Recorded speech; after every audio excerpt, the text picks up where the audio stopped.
Shifting your difficult work relationships towards the path of success. These are tips and tools for dealing with difficult people in the workplace or with clients. The session will include how to define difficult relationships, how to modify your behavior, and how to shift for success. Bev is a co-founder of The Collaborative, she's a popular national speaker, a college professor, and a two-time best-selling and Gold Award-winning author. She's run her company for 17 years. Her best-selling book, Understanding Other People, The 5 Secrets to Human Behavior, won a Gold Award from Reader's Favorite for Best New Book on Relationships. Her latest book, 30 Days to Understand Other People, A Daily Approach to Improving Your Relationships, was just released. And with that, Bev, to go to something completely different now. But let me ask, show of hands, how many people in this room either have now or have ever had somebody that you work with that you would consider to be difficult? Okay, let's see. So I didn't see every hand. How many people have ever had a boss that you consider to be difficult? A family member that you consider to be difficult? I mean, these people are everywhere. So what we're going to talk about today is how to deal with these difficult people. And the truth of the matter is, you are in a people business. You're trying to get the attention of people, you're reporting on people, you're trying to get people interested in what you're doing. This is a people business. But you know what? I say this to technology companies and software and air travel, you name it. It really fundamentally it is about how much do I understand about people and how can I get along with people. So I was asked to teach a graduate class in 2008 called Dealing with Difficult People. And when you teach, oftentimes they have some kind of a syllabus that's already been created or some material to give you. And they basically said to me, we don't have anything. You have to make up how do you deal with difficult people. So I said, oh, this is great. I had had very senior corporate jobs all my life. I've been a coach, a consultant, I'm a hypnotherapist, working with people for decades. So I said, this is a great opportunity to take everything that I've learned and be able to put it in a chunk form so people can understand it. And I believe it was Mike Long was talking earlier about the idea as writers is how we organize information. So that's what I wanted to do. So I thought about all the different aspects of what I've learned around communication, understanding people, getting along with people. And ultimately what I did was come up with the 5 secrets. Number 1. So I call this, it's all about me. What does that really mean? What that really means is that what we're unaware of is that as we look out at the world, we have in front of us filters that we've developed over time that come from our experiences, what we've been taught is right or wrong, how to treat people, the way that we think about things. And so what happens is we tend to look at other people and we will immediately label them. We'll put some kind of a judgment on them. So I see a person that is always coming into the office and strolls down the hall like he owns the place. And my filter tells me those kinds of people are full of themselves. They're rude and egocentric. Immediately, I've never even met this person. First time he's ever been in my office. But we'll tend to make an assumption about somebody, label them, judge them, and then it limits our ability to deal with them because we think we understand what they're all about. So we have to watch, and you'll hear me talk about becoming more aware. Secret number 2, I call this behavioral styles come between us. If there is one thing that I've learned in my career that has been the most powerful information, it is around the concept of behavioral style.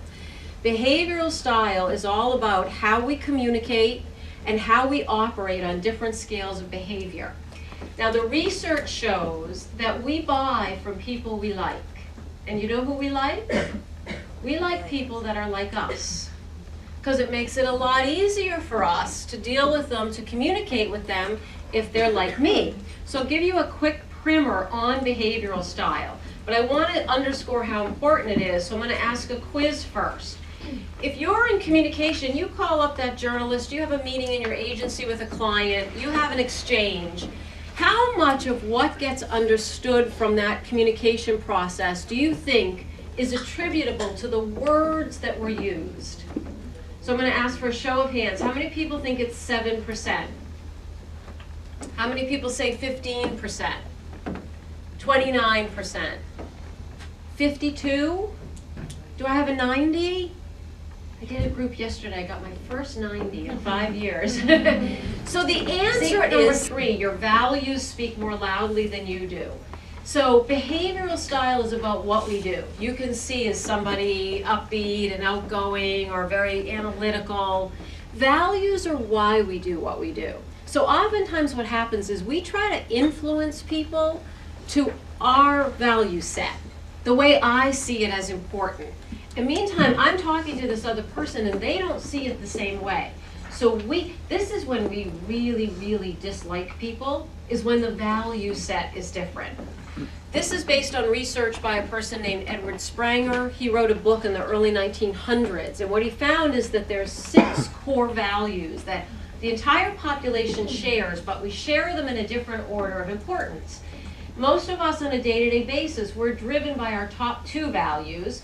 Sometimes we'll dip into our 3rd value. How this works though is if my top 2 are your bottom 2, not only do we not see eye to eye on things, but I can actually feel offended by what you think to be important. Let me run through what the 6 of them are and you may be able to figure out where you fit. Utilitarian, this is what we call the ROI value, return on investment. If I'm going to invest my time, my money, my energy, show me a return on that investment. So oftentimes you think about the way salespeople sell things, they're trying to show what's the value of it, what's the return. But not everybody has that as a top value. Second one, individualistic. We used to call this the political value. This is sometimes called the ego value. This says if I'm going to attach my name, my reputation to something, I want to make sure that it's going to go well and that I'm going to get some credit for it. So if you don't have this value, sometimes you see this as concerned too much about me, too egocentric. But the individualistic sees it as my name matters to me. Secret number 4, I call this don't assume I know what you mean. This is all about the fact that context is everything. And this is, as writers, as people trying to communicate something that is so clear to you. It can be very dangerous because we can make assumptions. Think about words that we use. A word that means something to me could mean something entirely different to someone else. So we really have to watch our assumptions. So I love this cartoon. We want to be the ones who keep the power, are in control, and are able to get what we need to get done in our workday with whatever it is that our effort might be. So watch your own triggers. Be aware of those things that set you off.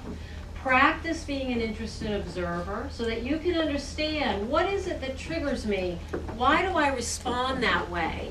And give yourself some options in trying different things with some of these difficult people. You might find, as I can honestly say I have over the years, some of the folks who looked the most difficult on the face of it ended up being the biggest champions when you can understand them and you can figure out a way to be able to work more effectively.